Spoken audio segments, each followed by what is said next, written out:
Yaakov sends messengers to Esau to tell him he's coming back rich from Haran. They return and tell him they saw Esau with 400 warriors, and Yaakov splits his camp to two and thanks God for all his wealth and asks for protection. Yaakov sends a large amount of animals as a gift to Esau and creates a gap between the herds to make a bigger impression.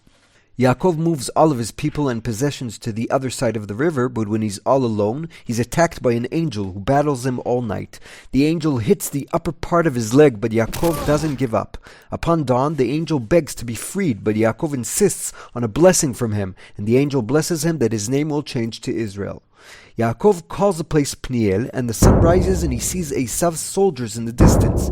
He splits the camp and puts the maids and their children in front, and Leah and Rachel and their children in the back, and he bows to Esau 7 times. Esau hugs and kisses Yaakov and cries with him, and all of Yaakov's family bow to Esau.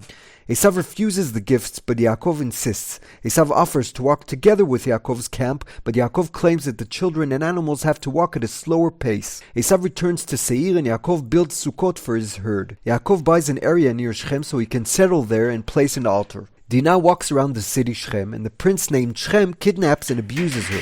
Shechem and his father Hamor arrive at Yaakov's camp and offer him that Dina will marry Shechem and Yaakov's family will live in Shechem. Yaakov's sons demand that the people of Shechem perform a circumcision, and Hamor convinces them. On the 3rd day, Shimon and Levi go door by door and kill all the recovering men, in addition to Shechem and Hamor, free Dina, while the other brothers loot the property. Yaakov is angry with them for their actions for fear of revenge from the nearby nations. God commands Yaakov to return to Bethel and complete his vow. Yaakov asks everyone to dip in the river and get rid of any idolatry which he buries under a tree and then builds an altar in Bethel.